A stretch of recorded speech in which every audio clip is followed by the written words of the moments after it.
Our topic for today is being heirs of God. Bilang tagapagmana kasama ni Kristo. Tanungin mo nga yung katabi mo, tagapagmana ka ba? Tagapagmana ka ba kasama ni Kristo? Yan. Malalaman natin as we go through this topic, malalaman natin kung tagapagmana nga ba talaga tayo. Pero kapag hindi mo maintindihan yung kabuuan ng gusto ipahiwatig ng tagapagmanang word, hindi mo ito matatanggap. Parang sa mga Chinese culture, kapag isang Chinese businessman, magkakaroon siya ng anak. Yung anak niya, hindi automatic na CEO. Alam niyo yun? Magsisimula yan bilang janitor sa sa kumpanya. Ganon sila katindi. No? Ibig ko sabihin, hindi magsisimula yan. Hindi katulad natin mga Pilipino, pag anak natin, ang tawag mo dito, may-ari tayo ng business, yung anak natin, biglang CEO kaagad. Hindi ganon. Pero ang tama kasi dito is, pag nagsimula sila sa pinakamababa, maiintindihan nila yung puso ng mga empleyado nila. Mamahalin nila kung ano yung meron sila. Kaya kapag sa isang businessman, o kayo mga nagbi-business kayo, hindi dahil may anak kayo, ibibigay nyo sa kanila kaagad. Yes, sila yung will and testament sa kanila. Ito po yan. Same thing for what God has brought for all of us. Same thing for what God has prepared for all of us, that we should take care of it. Kaya ito yung dahilan kung bakit dumadaan muna tayo sa hirap bago ibibigay sa atin ng Panginoon yung karapat-dapat para sa atin. Hindi ibibigay ng Panginoon sa atin kung hindi tayo handa. Because God prepares us. Yes, we are glad nung una nating narinig. Yes, God is going to bless us.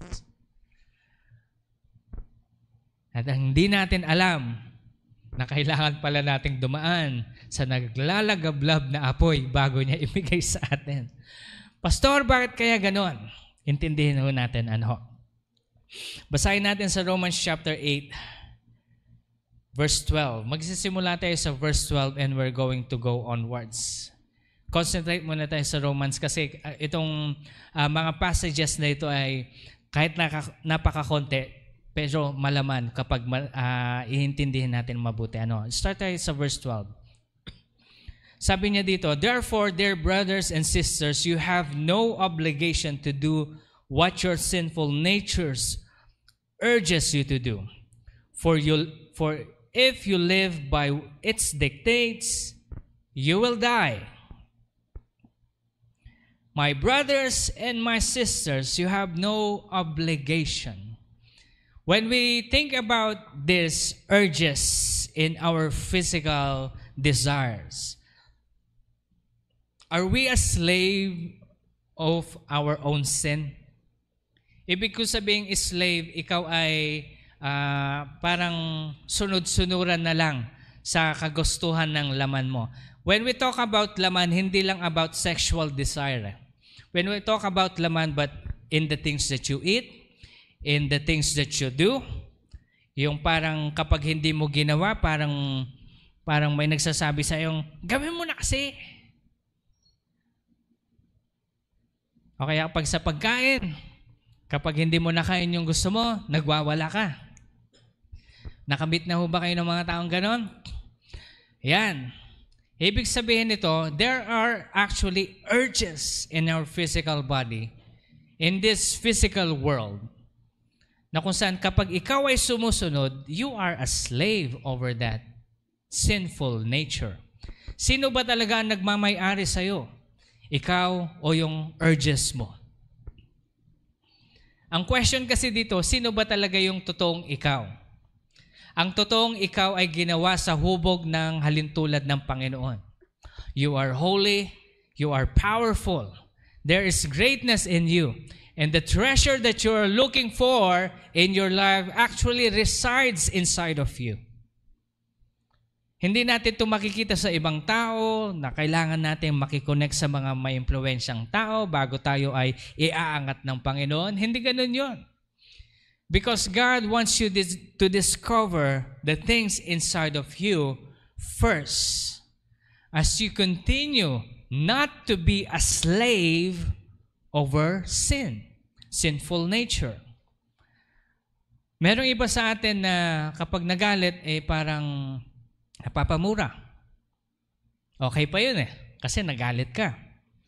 Pero hindi siya, hindi siya pasado. Pero ang mas mahirap dito kapag yung isang tao sa lahat ng conversation ay may mura siya. Pinag-uusapan lamang yung plato. Tapos may kasama palaging mura. Alam niyo yan? Nakamit na yung ganun. Hindi, ganito lang talaga ako magsalita. No. Listen to this. Because that is actually urges of what we desire to say. Out of the abundance of your heart, your mouth will.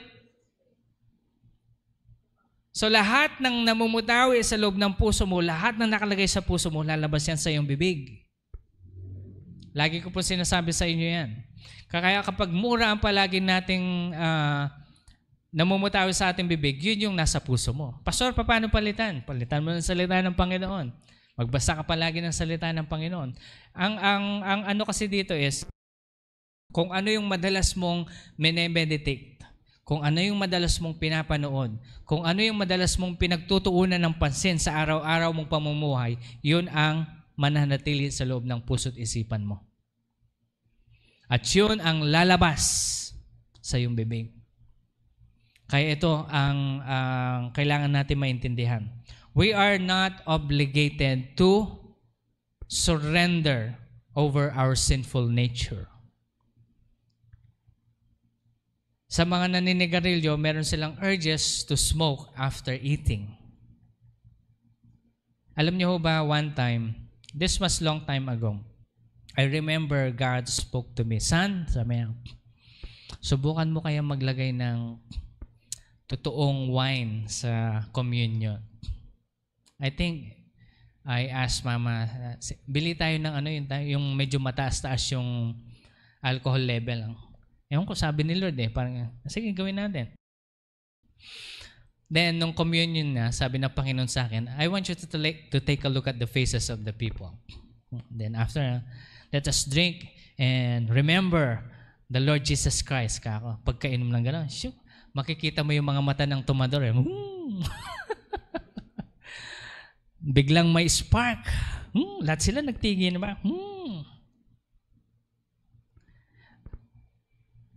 Then pinakita sa akin ng Panginoon, "Son, do you see?" Sabi niya, "Yes, Lord." Pinakita sa akin ng Panginoon. This is not to embarrass people. But you see, if your tongue searches for alcohol, yung parang meron kang, tawag mo dito, yung weakness sa alcohol, you are surrendering yourself. You are a slave of that sinful nature. Pastor, happy-happy lang naman. Wala na ba tayong karapatan mag-happy-happy?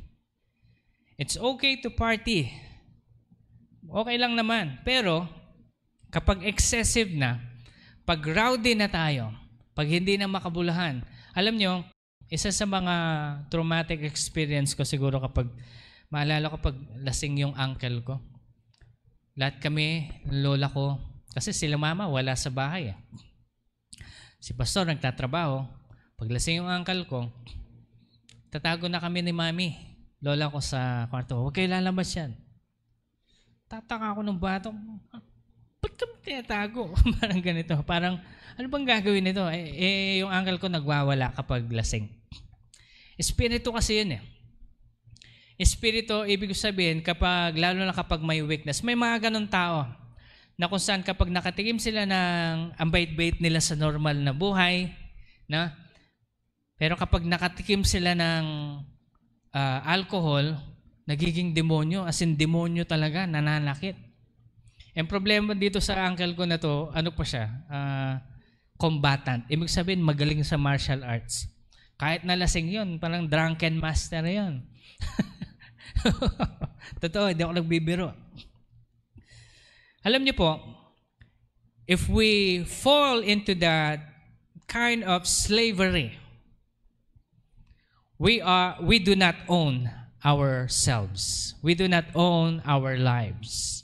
But we are slave of the sin. Ang nagdidictate sa buhay natin, yung sin na yon, yung kasalanan na yon. Hindi lamang ito sa pag-inom, kundi sa mga addiction din sa mga lahat ng bagay. Addiction sa chismis, yung hindi mapigilan yung sarili sa kakachismis. Addiction po yun. Addiction sa pagkain, na kung saan nangaaway ka ng ibang tao kapag kinuha yung pagkain mo. Okay? Yung parang, tinala ko ngayon sa akin bakit nyo kinain? Tapos yung galit mo talagang to the top, yung nararamdaman mo yung init sa balikat mo. Nako, that's dangerous. It's because you are a slave over that sin. Sasabihin, bili ka na lang ng bago. Tinira ko nga yun. May mga ganun. And actually, if you fall into that kind of slavery of sin, yun ang magiging mitya ng buhay mo. Kaya sabi ng Biblia, for if you live by its dictates, you will die. Lahat ng addict namamatay. Kahit na anong addiction, addict sa sex, na kung saan kapag addict sa sex, lahat na lang nakipag-sex, ang mangyayari sa inyo yan, sakit. AIDS, STD. Kapag addict sa inom, alam naman natin, nakita ko yan sa anggal ko. Kapag addict naman sa sigarilyo, ganun din. Kapag addict din sa pornography, ganun din. Paano namatay yung sa pornography, Pastor? Ito, mahirap dito eh. Parang story ganito, hindi ko na napapangalanan. Basta isa siyang known person, at least in our lives, no? Na kung saan teacher siya, hindi siya teacher dito, but somewhere else. Teacher siya, and then meron pala siyang secret na desire na kakapanood ng mga pornography. E nanood siya sa sine ng porn. Inatake siya doon. Ano sabi ng Bible? You will die. It's not just about physical death, but also in the spiritual death. Yun ang mahirap. Okay? For if you live by dictates, you will die, but through the power of the Spirit, you put to death the deeds of your sinful nature, you will live. If you put the deeds of your sinful nature to death, kaya nga sabi ng Biblia, it's no longer us that lives, but Christ lives in us. It's no longer you that lives. You dedicate your life to the Lord. Pastor, medyo umaano pa rin ako bumibigay pa rin. Alam niyo po, ang progreso lang naman ng pag-surrender ng ating mga kasalanan ganito, hindi naman agad-agad Pero hihintayin mo ba bang tumanda ka ng todo bago mo maibigay sa Panginoon? But live to like your everyday life na parang sinusuko mo yan sa Panginoon. Amen po ba? Kaya isusuko natin lahat yan sa Panginoon. Put to death all your sinful nature and you will live. Verse 14, for all who are led by the Spirit of God are the children of God. So, you have not received the spirit that makes you fearful slaves. You are not fearful slaves. Instead, you have received the power of God's Spirit when He adopted you as His own children. Now we call Him Abba Father. You and I are adopted children of God through the blood of the Lord Jesus Christ. Amen? So all of us here are the children of God. We have a privilege and the power to overcome our sinful nature. It doesn't mean that we don't have sinful nature. As long as we live here on earth, we have this kind of sinful nature. Dumating na ba sa buhay nyo that you have been serving the Lord for so long na sinisisi nyo yung katawan nyo, Lord, bakit kasi itong katawan na to? Masyadong madaming urges na ayoko, Panginoon. If you have been telling that to yourselves because you really want to dedicate your life to the Lord, but you are weak in your physical, in your desires, sabi mo sa Panginoon, Lord, ito kasing katawan to. Wala kang ibang sinisisi. Alam niyo ho ba, ang pangako ng Panginoon sa atin is God will give us new bodies that will glorify Him. New bodies that doesn't decay, new bodies that doesn't desire the world, but body that desires for the glory of God. Hindi ba napakaganda nun? Kasi itong katawang tao natin is napaka-sinful in every way. Ito ay dahil simula pa yan sa panahon ni Adam and Eve na kapag kagat ni Eva at binigay niya kay Adan, doon na nagsimula yung problema. Kaya mga tatay, huwag niyong hahayaan ang babae ang magdadala ng pagkain sa bahay. Ibig ko sabihin, tagaluto sila. Pero ikaw ang taga-provide. Because oras na ang babae ang nag-provide, nagkakasala ang lalaki. Di ba si Eva? Are you getting what I mean? This is the true thing that we need to understand. Sidetrack lang po yun. But the very essence of our topic today is for us to give up our sinful nature by letting us be led by the Spirit of God. You have not received a spirit that makes you fearful slaves. Instead, you have received God's Spirit when He adopted you as His children. Now we call Him Abba Father. For His Spirit joins with our spirit, affirm that we are God's children. And since we are God's children, we are heirs, tagapagmana. In fact, together with Christ, we are heirs of God's glory.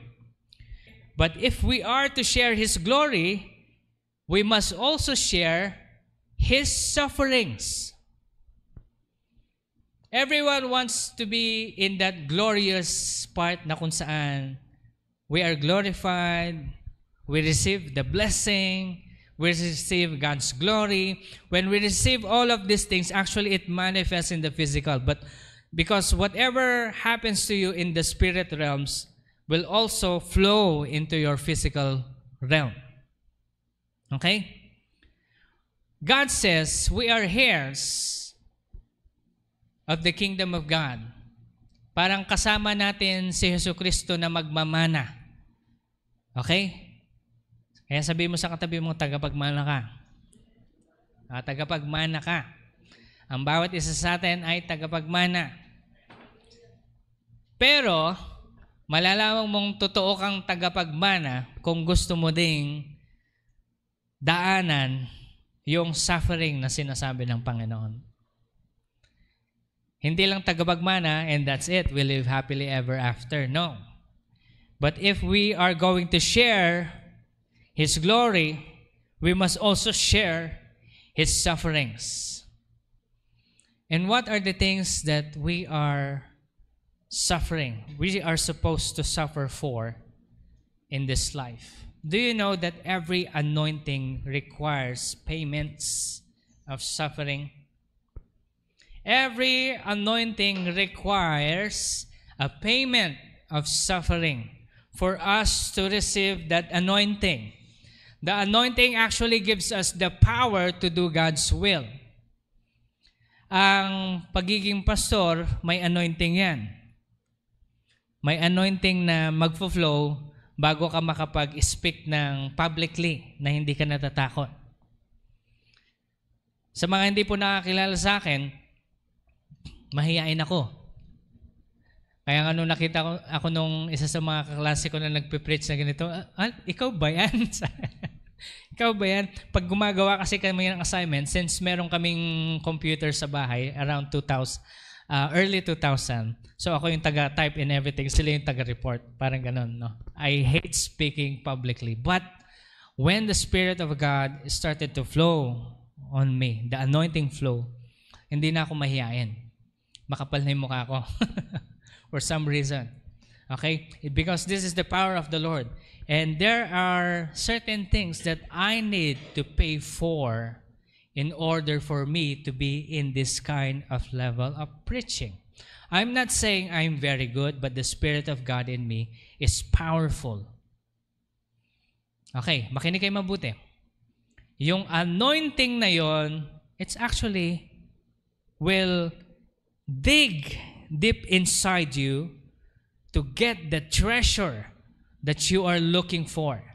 In order for you to progress in this life successfully in all aspects, hindi lang sa pera, hindi lang sa relationship, hindi lang sa influence, in all aspect in life. In everything that you do, you will become successful because of that gift. And actually, yung anointing ang magdidig deep within you to, ang gagawin ng anointing yan, ilalabas niya yan para gawin mo ang kalooban ng Panginoon. Sabihin natin, anointing. Anointing. Yang anointing na yan, magfo-flow lamang kapag hahanapin mo ang Panginoon. If you will seek Him, ito yung suffering. Now, I want you to think about yung pinaka gusto mong gawin sa buhay o yung kung saan nagfo-flow yung anointing mo. Lalong-lalo na kayong mga alam nyo kung saan kayo tinawag ng Panginoon. Alam nyo po kasi around 16 years old, I already heard the Lord na sinabi niya sa akin, anak, magpipreach ka, you will be a pastor, and you will do this, and you will do that. He revealed it to me. For some reason, naririnig ko siya. Hindi ko maintindihan kung saan nanggagaling yung boses, pero I know it's the Lord. And when I received that, He gave me instructions. Paano ma-receive yung anointing na yon? Alam niyo ba, hindi ka agad-agad yon? Ang sabi ko pa nga sa Panginoon, Lord, sige, let's do it for the glory of God. Kasi talagang mainit na Kristiyano ko 16 years old. Tinanong ako ni Lord, anong ipipreach mo? Hindi ko alam. Akala ko malalaglag na lang yun na gano'n, no? Sabi ng Panginoon sa akin, mag-aral ka. Then He asked me to enter Bible school. Then, alam niyo yun. And we think na parang ganun lang kadali, no? Iba-iba kasi yan, eh. Kapag sa akin, as a pastor, ganun. Pero how about you? Where did God call you? Pastor, matanda na ako. Maano ko ba yung calling na yon? Huminga po kayo. Lahat ng humihinga, may pag-asa pa. Hindi pa late. Si Sarah nga, ilang taon na nagka-anak si Sarah? Ilang taon? Alam niyo ba, God was speaking to me when I was studying the life of Sarah. Sabi ng Panginoon sa akin, do you know, son, sabi niya, that the beauty of Sarah did not manifest when she was at that age? So everyone looks at her as nothing when she was young. But when she gets older, and when the manifestation of the anointing flows upon her, even in her old age, sabi ni Lord sa akin, everyone loves her, likes her, and wants to marry her in her old age. Kaya pag sasabihin natin, matanda na ako, madami na akong sakit, ito na ako. No! What if the Lord called you to, alam niyo yun, kailangan mo munang ma-reach ang certain age na yan. And then God will reveal to you the power of the anointing that He has promised you. And what if that happens?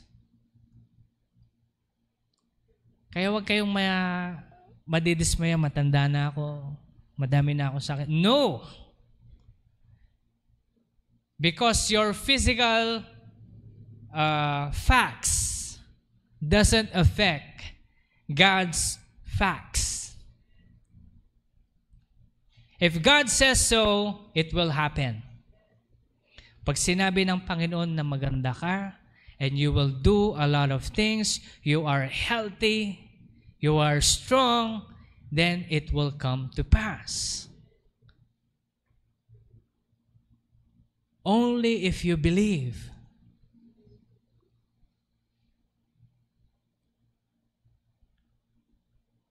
Tingnan ito mabuti. when the angels of the Lord visited Abraham, sabi niya, by this time next year, your wife will bear you a son. Napa-chuckle si Sarah. Ang tanda ko na parang gano'n.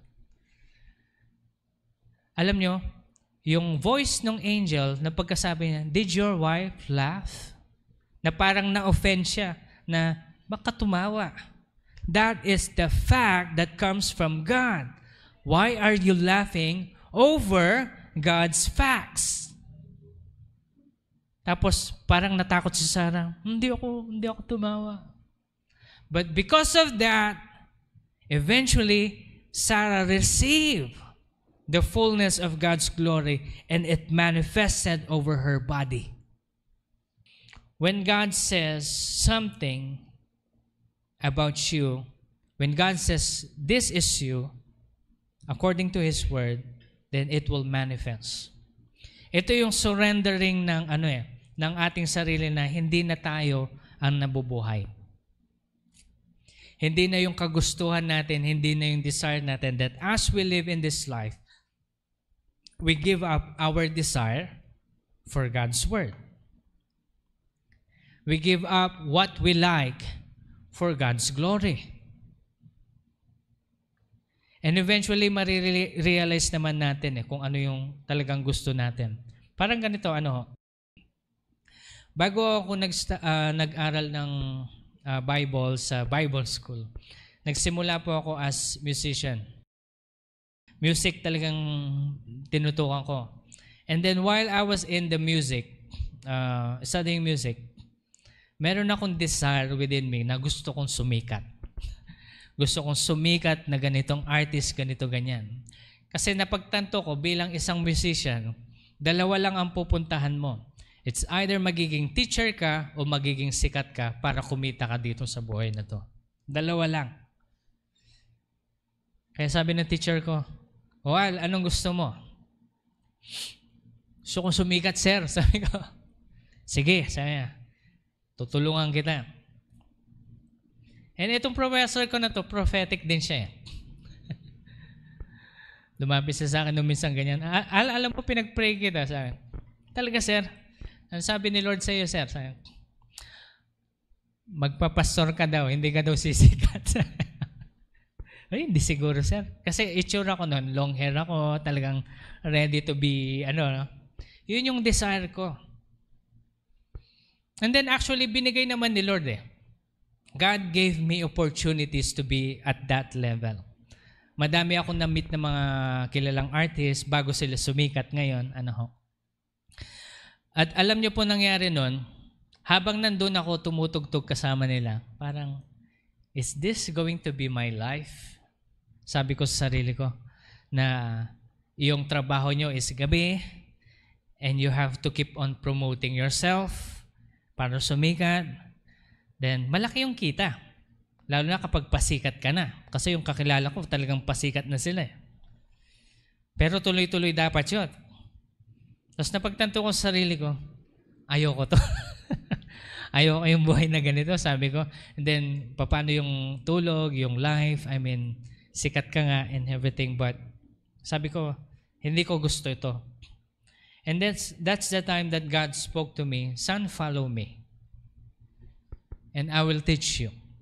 Tuturuan kita kung saan ka talaga dapat. And kung di mo niyo po marirealize that whenever God speaks to me, these words, here sa pulpito na ito, I'm always excited to stand behind the pulpit for some reason. And whenever I minister to people at nakikita ko yung changes sa life ng bawat isa, I feel like God is promoting me from glory to glory in the sense of, sinasabi sa akin lagi ng Panginoon, son, you are building your treasures here in heaven as you progress over the calling that I have given you.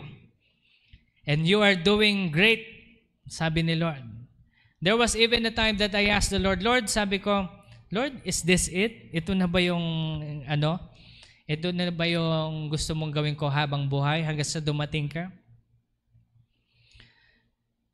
Then the Lord was silent and was checking my heart kung okay ba itong ganitong ministry nito. Hanggat so to the point na napagod na ako sa kakatanong, ang sabi ko na sa Panginoon, Lord, kung ito lang ang gagawin ko sa maliit na simbahan nito hanggang sa dumating ka, I will be faithful and I will do my best. And after my heart spoke those words, doon palang ni-reveal sa akin ni Lord yung next steps. Checks my heart. Gusto ko pong makita nyo ito, because this is my life, and I want you to question yourself today. Are you doing God's call? Are you doing His will? As heirs of God, bilang tagapagmana ng Panginoon, are we doing what we can to build the kingdom of God? Because I want you to take a look at this. God placed a gift inside us, and it's the anointing of God that will pull out that gift out of us para gamitin sa kanyang kaharian. At yung pag-pull na yon ng gifting inside of you requires a lot of suffering. Kaya sabi ko po sa inyo kanina, every gifting and anointing that comes from God requires payment. Payment of what? Suffering. Hindi ito ibibigay sa atin ng Panginoon ng ganyan-ganyan lang. Pero He prepares you for the gift. Because if you receive the gift, just by receiving it, that gift will kill you. Alam niyo ho ba yun? Parang isang gift ng isang musician. Kasi kapag musician ka, kahit napangit ka, pogi ka eh. Nag-gets yan? Kahit napangit ka, pogi ka. Kapag musikero ka. Na oras na kung magkumanta ka na, talagang kinikilig yung mga babae. Kapag babae ka naman parang, wow, ang ganda. Kasi yun anointing eh. Anointing yon ng isang musician. At kapag yung gift na yun hindi ka ready, aabusuhin mo yun. Even so sa pagiging pastor. Kapag you receive the gift without being ready, you will abuse that power. Kasi you can manipulate people. Katulad ni Kibuloy. Manipulated a lot of people. Uses his gift for evil. Pastor, ba't naka-receive sila ng gift without seeking the Lord and suffering and everything? Nangyayari lang yon kasi ganito yan. Gusto ko itong pong makita nyo, alam ng demonyo na may gift ka. At meron ding anointing ang demonyo para hugutin yung gift na yon. Alam niyo yon? Na kapag binigay mo yung buhay mo sa desires ng flesh, you became a slave of your flesh, then you invite the devil to come inside you. And that demonic possession will pull out that gift out of you. Kaya nga merong mga successful na secular na mga musician. May mga successful na businessman, mga artista, na kinuha ng demonyo yung kanilang anointing para gamitin sa kasamaan. And then what? There is a time of retribution for everything. Akala ni Kibuloy habang buhay siya mag-ahari. Tingnan niyo siya ngayon.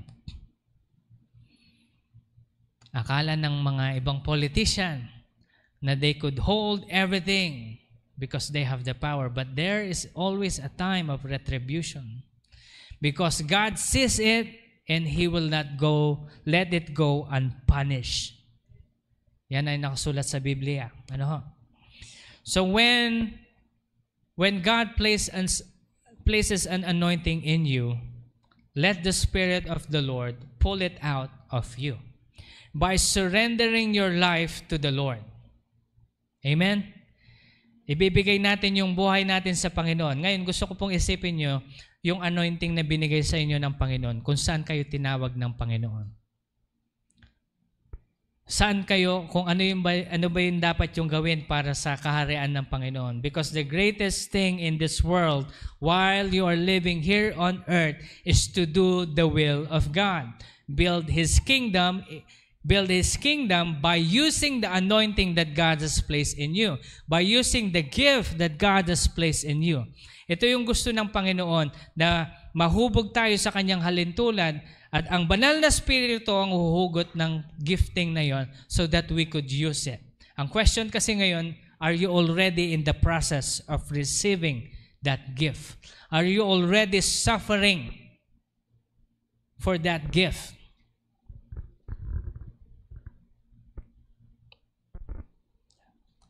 Isa po sa mga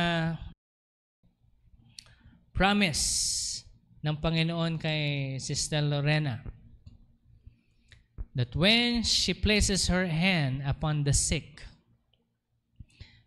they will get healed. Nangyayari na ba? Hindi pa. But I want you to take a look at Sister Lorena's life today. She is actually in the process of suffering for the gift. Because she is a heir of the kingdom.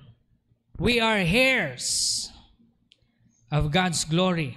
But if we are to share His glory, we must also share His suffering.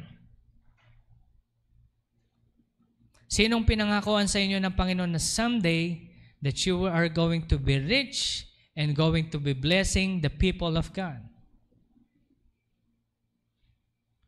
Don't easily say amen. Because when you say, amen, Pastor, ako yata yun, kasi gusto natin yung magbigay sa tao, ganyan. Pero ang hindi natin alam, you are going to suffer with a lot of lack in this life. Akala natin ganun lang, no? Akala natin gifting, mahulog sa langit, boom, happily ever after. No. That's not the case. But you're going through a lot. Actually, ito yung promise ng Panginoon. In general, dito sa Humphrey Center. Sabi ng Panginoon sa atin, long time ago, and if you can still remember, the prophecy was given around 2013. Anong year na ngayon, no? 2013. It was so clear, the Lord says, sabi niya sa akin, Son, everyone under you will have the same blessing. Blessing of anointing that will flow upon them. A blessing of gift and prosperity in the finances, says the Lord. Kami naman, happy, Lord, thank you for the, kala namin na, saya-saya. Little did we know, we are going to suffer years of lack and great loss. It's not because the devil is hindering. The devil doesn't have power over us. We belong to the Lord Jesus Christ. It's not because the devil is doing something. It's because it is God's cause for us to realize that we need to go through this in order for us to receive the gift. Gusto niyo pang yumaman? Pero kung iisipin natin mabuti, no? Para saan pa na namuhay tayo if we're just going to live yung okay lang? At least okay to, okay yan, okay na to. We're living a simple life. But then yet again, when the Lord Jesus comes back and I ask you, ano yung ginawa mo sa gift na binigay ko sa'yo? What will you say to the Lord? Sasabihin mo, Lord, ayoko kasi mag-suffer eh. Ayoko kasi mag-suffer ng mga ganitong paghihirap. Ano yung sabi ng Bible? If you do not suffer with Him, you are not tagapagmana. Hindi ka tagapagmana if you don't want to suffer with Him. Why is it always about suffering, Pastor? Madami na nga tayong kabighatian sa mundo. Pero alam niyo ho ba, verse 18, sabi niya dito, "Yet what we suffer now is nothing compared to the glory He will reveal to us later." What we suffer now is nothing compared to the glory that He will reveal to us. For all creation is eagerly waiting for the future when God will reveal who His children really are. Against His will, and all creation was subjected to God's curse, but with eager hope, the creation looks forward for the day that when it will join God's children in glorious freedom from death and decay. God's gift is more than this suffering.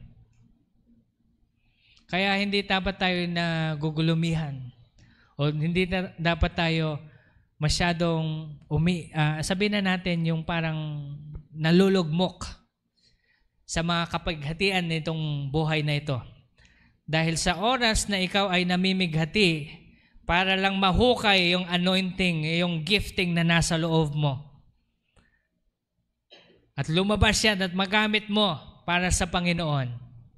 Hindi na dapat tayo bumibigay dun sa mga problema, kundi dapat tayo magalak. Kaya nga sabi ng Biblia sa atin, always rejoice. And again, I say rejoice. In every part of your life, always be glad and be happy. Meron ho ba kayong problema? Malaki ba? Oh, let me tell you something. Learn how to smile in that moment. Sige nga, pikit tayo. Isipin niyo yung problemang yan. Then smile. Smile habang lumuluha kayo. Kasi alam niyong mahirap. But one thing inside our heart, one thing we hope for, we have Christ Jesus with us. He will never leave us. He will never forsake us. He will save us from this suffering. Kaya nga yung kapag ikaw ay namumblema ng malaking pera, it's because God is preparing you. God is preparing to handle a lot more. Go through it. Daanan mo lang. Iiyak ka. Magdudulsa ka. Meron pang mga oras na magigising ka ng madaling araw at luluha ka na lang ng walang dahilan. Baka umiiyak, sabi ng kasama mo. May problema kasi ako. Pero wag mong iiyak sa kasama mo yan. Iiyak mo kay Lord. That's the thing we need to do. Hindi ito yung suffering just because of self-infliction, no? Pero suffering because you are doing the will of God. Ginagawa mo yung kalooban ng Panginoon, now you are suffering. Yun yung gusto ng Panginoon. And yung nabasa nga kanina ni Rose na God is near to those who are brokenhearted. Yes, He is truly near to those who are brokenhearted. And if you are brokenhearted over the sufferings that you're currently facing in life because you're just doing the will of the Lord, or because of that particular problem is hindering you to do the will of the Lord, God sees you and God will bless you. Pero ito lang po ang masasabi ko sa bawat isa. Be patient. Be patient. Maghintay lang tayo ng buong puso na hindi natin iisipin kung ano yung mangyayari, kung ano yung mga magiging situation natin sa buhay, kung ano yung mga kailangan pa natin daanan. But in everything that we face in this life, let's just rejoice. Give it to the Lord. Ibigay natin. So, kung susumatutulin natin sa pinag-uusapan natin, if we do not give ourselves as slaves over our sinful nature and let God do His will upon us, He will dig that gifting inside of us. And that gifting He will anoint. And when God starts anointing you and using you for the glory of His kingdom, then you will see the purpose in your life being manifested. Question kasi ngayon, is the purpose of the Lord already moving in your life? Gumagana na ba ngayon? And if not so, invite ko kayo ulit. Punta po kayo sa prayer meeting natin sa Sabado ng alas 5. Kahapon po wala dahil sa magulong panahon. But I'm inviting you next Saturday na magkakaroon tayo ng prayer meeting. If you don't know where you are called, we will pray for you. And hopefully, the Lord will reveal it to us because the Lord wants you to really seek Him earnestly before He will tell you where you are called. Ganito po ang gagawin natin sa mga hindi pa nakakaalam kung saan kayo tinawag ng Panginoon. In this past coming days, you seek the Lord. Hanapin niyo ang Panginoon kung saan kayo tinawag. Ngayon, kapag hindi niyo pa rin marinig ang Panginoon, punta pa kayo sa Sabado, we will pray for you.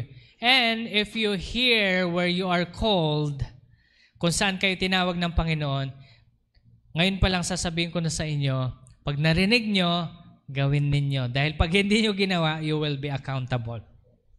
Pastor, mas magandang wag na lang naming alamin. Nasa sa inyo po yun. Kapag hindi nyo gustong alamin, paano yan? You are not going to be heirs, tagapagmana ng kaharian ng Panginoon. If you really want to become sabihin na natin na kasamang tagapagmana ng Panginoong Hesukristo, then look for your calling. Amen po ba? So today, let me leave this to you. Seek the Lord earnestly that you may know. Do not fall on your own earthly desire, but rather give yourself up to the Lord so that He may be glorified in your life, and He will bless you and anoint you and will place that great calling that will build the kingdom of God in your life.